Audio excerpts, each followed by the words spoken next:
In just a moment, X-1. But first... There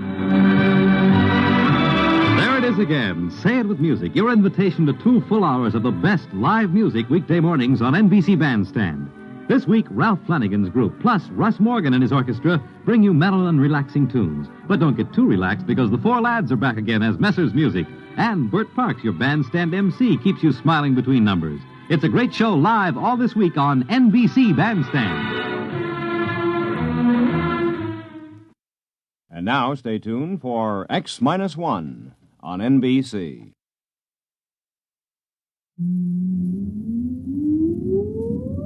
Countdown for blast off. X-5, 4, 3, 2, X-1, fire.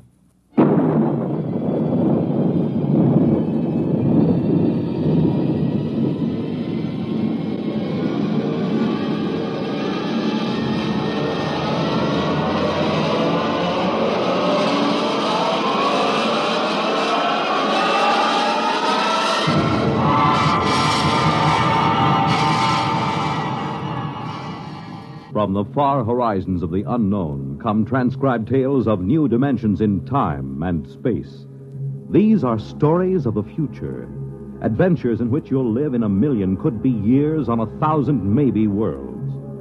The National Broadcasting Company, in cooperation with Galaxy Science Fiction Magazine, presents X-1.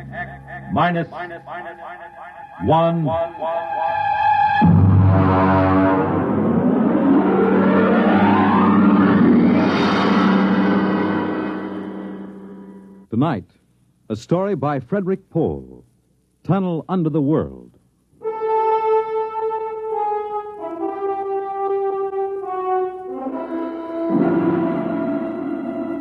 On the morning of June 15th, Guy Burkhart woke up screaming. It was more real than any dream he'd ever had in his life. He could still hear and feel that sharp, metal-ripping explosion, that searing wave of heat. He sat up. Mary, where are you? Guy, what's wrong? You're trembling. Where were you? In the kitchen cooking breakfast. What is it? Oh, a dream, I guess. An explosion.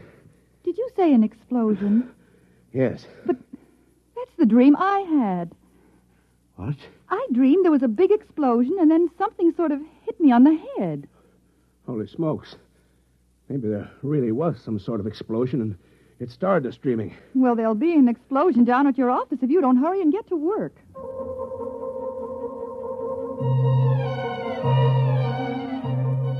Coming in on the bus, Burkhart watched to see if there was any evidence of an explosion. There wasn't. If anything, the town looked better than ever. The only thing that seemed strange to him was the fact that none of the usual crowd was on the bus. He was a little relieved when he did see his old pal, Henry Swanson. Excuse me. Henry. You pardon me, sir, please. Henry, what's the matter with you? It's me, Guy Burkhart. Burkhart? Sorry, I don't believe we've met. What? Henry, for Pete's sake, it's me. If you'll excuse me, this is my stop. Well, how do you like that?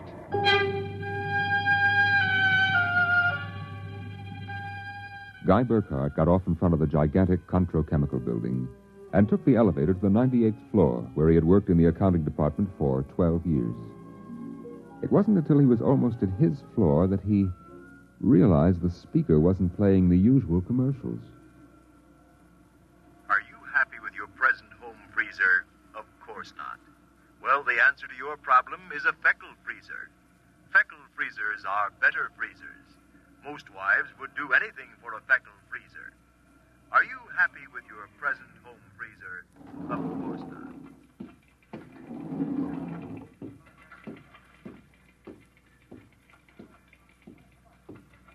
Good morning, Miss Horn. Good morning, Mr. Burkhart. A new hairdo, I see. Well, yes. Do you like it? Makes a lot of difference in your appearance. Is Mr. Barth in? Why, no, sir. He had an appointment with Mr. Dorchin at the advertising agency. Today? But today's the 15th of June. He has to sign the quarterly statement. He said he wouldn't be in. That's mighty peculiar. Yes, sir. Oh, by the way, Miss Horn, What the devil is a feckle freezer? A feckle freezer? There's some new copy on the elevator commercial. Dorchin must have landed another account. Feckle freezers. I really don't know, Mr. Burkhardt. It's a funny day. Can't quite put my finger on it. There's something strange going on. He couldn't shake the thought out of his mind. It persisted all through the day and through dinner.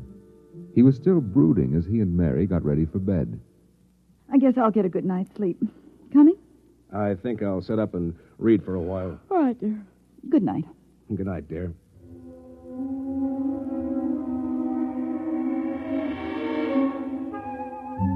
At exactly midnight, Guy Burkhardt lapsed into a sudden, deep sleep. And the following morning, he woke up screaming. Darling, what is it? What's wrong? Oh, nothing. A bad dream, I guess. You gave me such a shock. I seem to be having a lot of nightmares lately. Really? Yes. The one I had yesterday. This was the same. A big explosion and then nothing. You had a dream yesterday? Of course I did. You had the same sort of dream. I? Oh, Guy, you're mistaken. I don't remember dreaming. Mary, you told me. Guy, you're mistaken. But, Mary... Maybe you dreamed I had a dream. Maybe... Yes. I might have done that, I suppose. Everything did seem sort of strange yesterday. That's probably it. You'd better get dressed, dear. Today's the 15th, and that's when the quarterly statement... 15th? Yes. Well, then, there must have been a dream. Because yesterday was the 15th. Guy Burkhardt got up, dressed, ate breakfast, and took the usual bus to work. Once again, everything seemed even brighter and newer than usual. Once again, he was puzzled when he noticed none of the old crowd on the bus. Pardon me, please. Look, don't shout so. Oh, Henry, good morning. Morning. Don't you recognize your neighbors? I don't believe we've met. Henry, it's me, Guy Burkhardt. What's going on? I'm sure I don't know, sir. For God's sake, don't talk to me. What is it? Are you being followed or something? Don't you know? I was sure you remembered. Remembered what? I can't talk. This is my stop, so will you please excuse me? Henry! Henry, for Pete's sake! As in yesterday's dream, Guy Burkhardt got off at his stop and took the elevator to the 98th floor. The speaker in the elevator purred a new commercial this time. Marlin cigarettes. They're sanitized. Does your present cigarette make your throat feel raspy and unpleasant? Marlin cigarettes contain a miraculous new drug which actually gives you the sensation of smooth, creamy smoke. Marlin cigarettes. Marlin cigarettes. Marlin cigarettes. He walked down the marble corridor to his office. Good morning, Mr. Burkhardt. Good morning, Miss Horn. Do you like my new hairdo? Why, yes. Is Mr. Barth in? No, sir. He had an Appointment with Mr. Dorchin at the agency. I know. You know? I guessed it anyway. And today's the 15th of June, and he won't be here to sign the quarterly statement. And I'm going nuts. Let me have a cigarette, will you? Yes, sir. Try one of these. They're Marlin. I never heard of Marlins before today. What are we? A bunch of guinea pigs for Dorchin's new advertising accounts? Is something wrong, Mr. Burkhardt? Wrong? Perish the thought, Miss Horn. Perish the thought. Hello? This is Swanson. Henry Swanson. What is it? Do you remember? Remember what? Just remember. Listen, Henry, let's stop playing games. Yesterday, either I was dreaming or you snubbed me on the bus. Today, the same thing happens. You do remember, thank heavens. I thought so when I saw you, but I couldn't be sure. What is it you want? Listen, tomorrow morning, when I get off the bus, you get off with me. But be casual. They may be watching. Who may be watching? Swanson. Hello? You buzzed, Miss Burkhart? Yes, I'm still out of cigarettes. Would you buy me a pack of Kelvins? Wouldn't you rather have Marlins? I smoke Kelvins. But, Mr. Burkhart, Marlins have that soft, creamy smoke that's so soothing to your throat. You really believe that stuff? It's true. I wouldn't say this, Mr. Burkhart, except that, well, I've gotten to know you pretty well, and I've grown to admire you so much. I see. Would you mind, Mr. Burkhart, if I told you that for months now I've wanted to, well, just comfort you. I know how troubled you've been. You've never mentioned your feelings, Miss Horn. April. My first name is April. That's a pretty name. You see, I do have your welfare at heart. That's why when I see you smoking Kelvins, and I know Marlins are so much better, won't you let me buy some of them for you? I suppose so. Why not? Here, you bring me a carton. Thank you, Mr. Burkhart. Guy. I'll be back.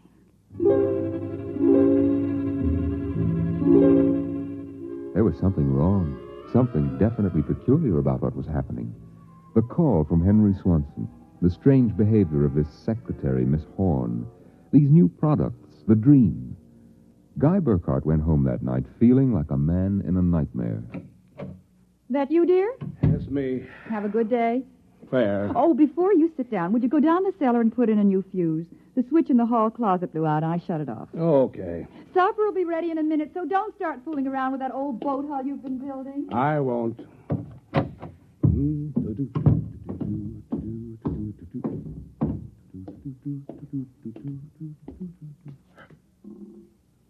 Mary! Mary! What is it? Come down here. Hurry up.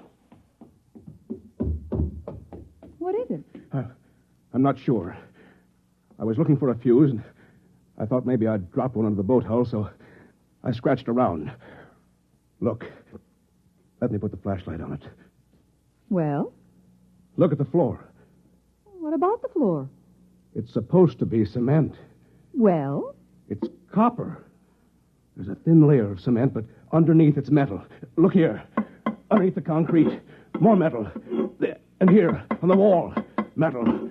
Metal under the floor, behind the walls, every place. Well, I don't really understand. Mary, I know this sounds crazy, but somebody, for reasons I can't begin to guess, has taken this house and replaced it with a clever imitation. Guy. I know it sounds insane, but take a look. That bracing on the beams. That isn't the bracing that was always there. Oh, you're imagining. I am not imagining. Mary, I'm going to look around for a little more. Well, your dinner will be ready. Save it for me. There are a couple of things I have to figure out.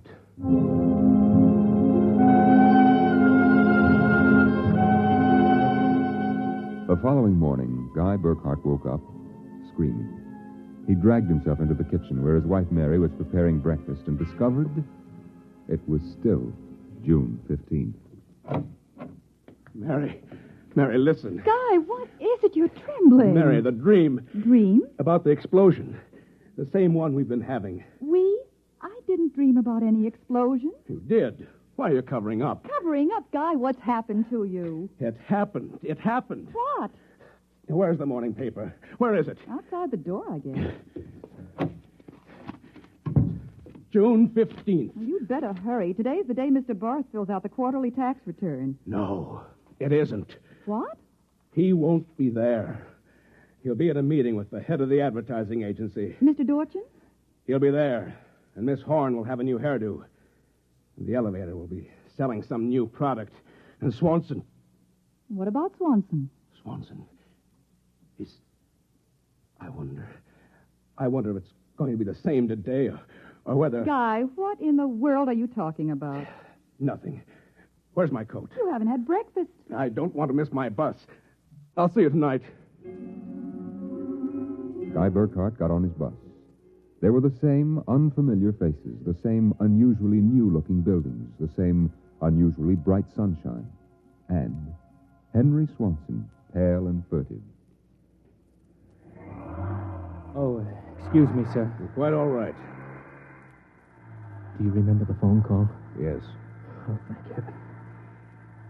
Get off at the next corner and follow me. Where are you going? There's an excavation for a building about a block down. But make sure you aren't followed. I'll go first.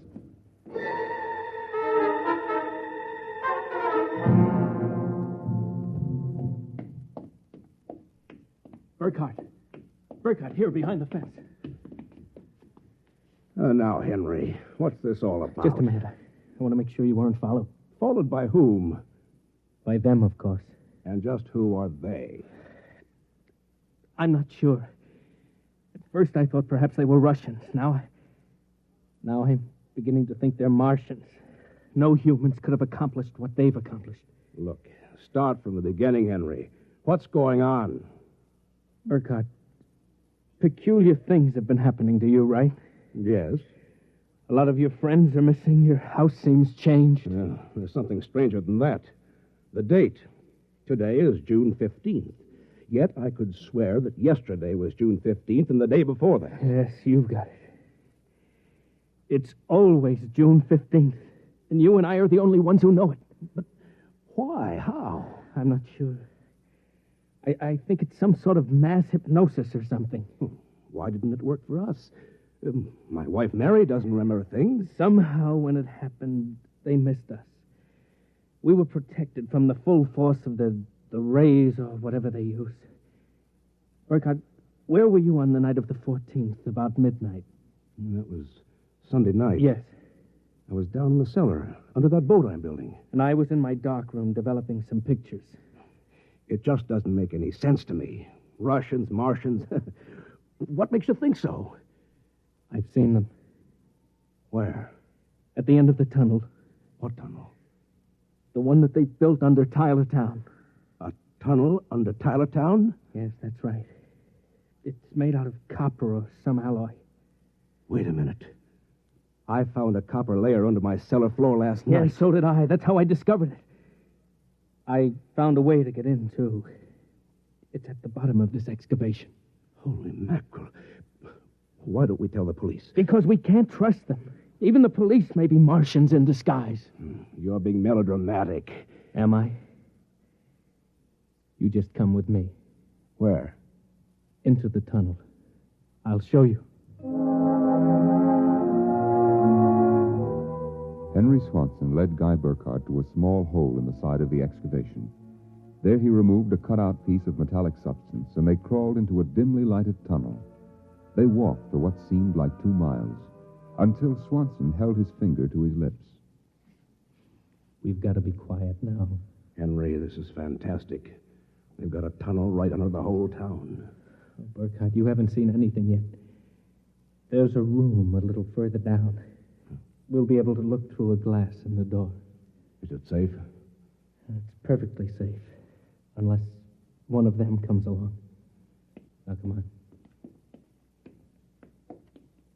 Here. Look through this glass.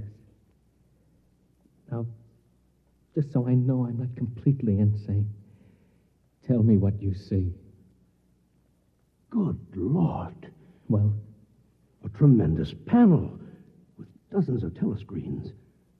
And in front of each, a servo robot. They seem to be computing something. Yes. I've watched them. They're evaluating data from the screens. Evaluating? Why not? Each of them has a part of a human mind. Remember that. It's against the law to transfer an evaluating circuit from a human brain to a robot. Burkhardt, whoever is conducting this monstrous experiment is operating far outside the law. Have you gotten a chance to look at the data on those screens? No. No, I've been afraid to go in. There might be a warning circuit somewhere. If we knew what those robots were working on, we could go to the authorities. Well, I'll risk it if you will. It's worth a chance. We're lost anyway. Okay. Open the door.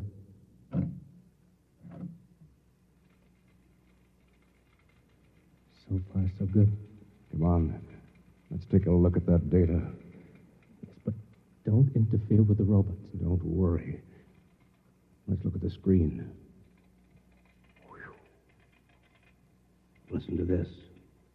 Tests in the 47K12 group with Marlin cigarettes pulled 80% using the soft feminine approach. Indications are that an extension of this approach would sell at least 70% nationwide. On the Feckle freezers, the direct elevator pitch pulled only 10%. This should be abandoned and a new series of high persuasion elements introduced. Henry, do you know what this means? I haven't the faintest idea. I don't blame you. It's crazy, but it fits the facts when I think about it. Do you know who's behind this? Martians. Not Martians, Henry. Advertising men. What? I don't know who they are or how they've done it, but somehow they've taken Tylertown over. They've got you and me and 30,000 others right under their thumbs. Hypnosis. Hypnosis drugs. Maybe some kind of ray or something. However they do it, what happens is that they let us live through a single day. During that day, they pour all kinds of suggestions and propaganda into us. At the end of the day, they evaluate the results, see how we've reacted. Then at midnight, they wash the day out of our minds. And the next morning, we start the same day over again with different stimuli. No, I can't believe that. I know it sounds ridiculous, but think of it. They can run the perfect test, and on a whole community. Do you know what that means? Suppose one man learned how to influence people 100%. In a year, he could sell us anything from freezers to political candidates. Oh, now, wait a minute. We're guinea pigs, Henry. This whole community is one big test tube for propaganda research. What do we do? Somehow, we get out of this town and get to the FBI. Do you think we can? Yeah, it's worth a try. Come on. Wait. What is it? Look. There's somebody coming down the tunnel. We've got to hide. Quick, behind the circuit box. Shh. Good Lord. It's Dorchin, the head of the agency that does our advertising. Quiet.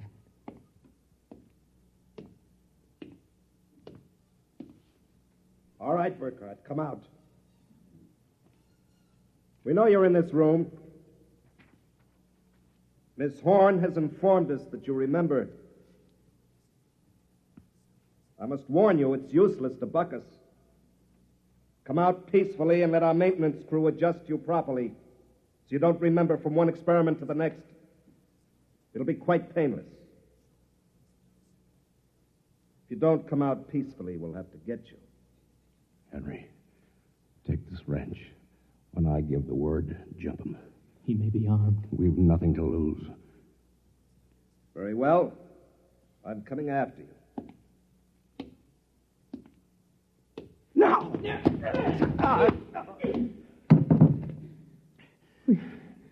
Burkhardt, I've killed him. Wait, I'll get his coat unbuttoned. Maybe his heart is still beating. Henry. What is it? What's wrong? Look, underneath his coat. Oh, heaven help us. It's a robot. A humanoid robot. Designed to look like Dorchin. Come on, let's get out of here. Wait. What's that? A loudspeaker. I told you it was useless, gentlemen. Who are you? Mr. Dorchin, naturally. The real Mr. Dorchin. What are you trying to do to us? Merely trying to prevent you from damaging my experiment, gentlemen. You can't get away with this, Dorchin.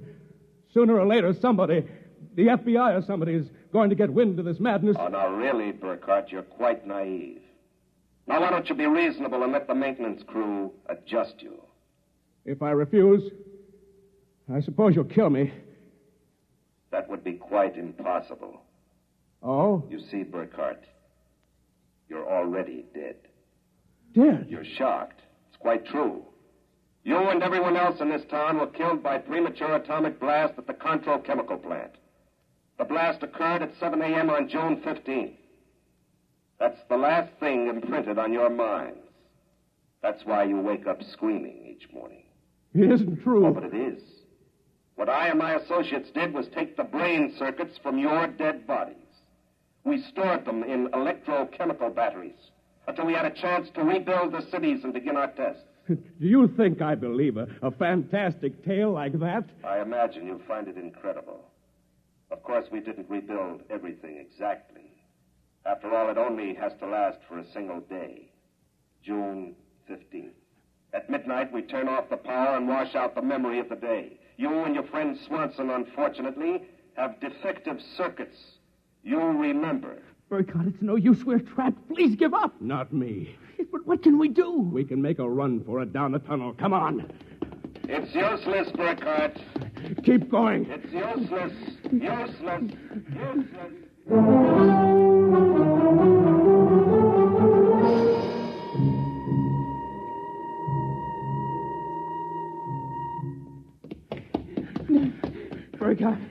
Burkhardt, it's no use. You go ahead. I'm finished. Look, we're almost at the end of the tunnel. I can see a door. Here, I'll help you. I can't. Just a little further. No. Now, here. This door is open. It opens.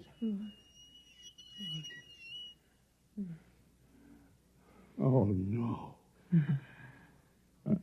I don't believe it. I can't run anymore. Come on. Sorry. You go ahead. Look. I'm finished. Look, we're almost at the end of the tunnel. They were I can see a standing door. on a ledge, Here, smooth, I'll help you. finished I metal. can't. Just At a their little feet, the ledge further. dropped away into a chasm so deep Now, they could here. not see the bottom. This door is open. Beyond was only a glare so bright that their eyes could not stand to look into it. And yet, just beyond the limit of their vision, something towered. Something so huge it was almost inconceivable. Something...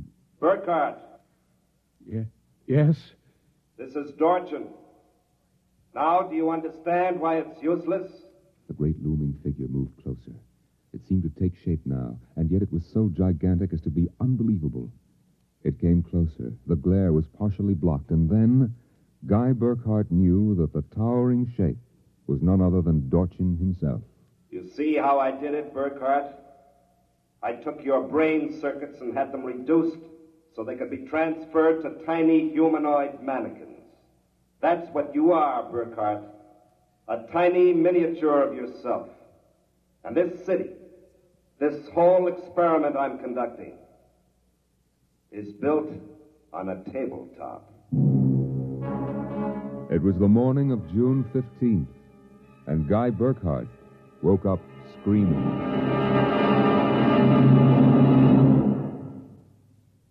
You have just heard X-1, presented by the National Broadcasting Company in cooperation with Galaxy Science Fiction Magazine, which this month features Man of Distinction by Michael Shara. Being completely unique in this world is not only a mathematical impossibility, it is also a matter of pride. Galaxy Magazine, on your newsstand today. Tonight, by transcription, X-1 has brought you The Tunnel Under the World, a story from the pages of Galaxy written by Frederick Pohl and adapted for radio by George Lefferts. Featured in the cast were Norman Rose, Dean Almquist, Amy Siddell, Elaine Rost, Bob Hastings, Ken Rapif, and Larry Haynes. Your announcer, Fred Collins. X-1 was directed by Scott Buckley and is an NBC Radio Network production.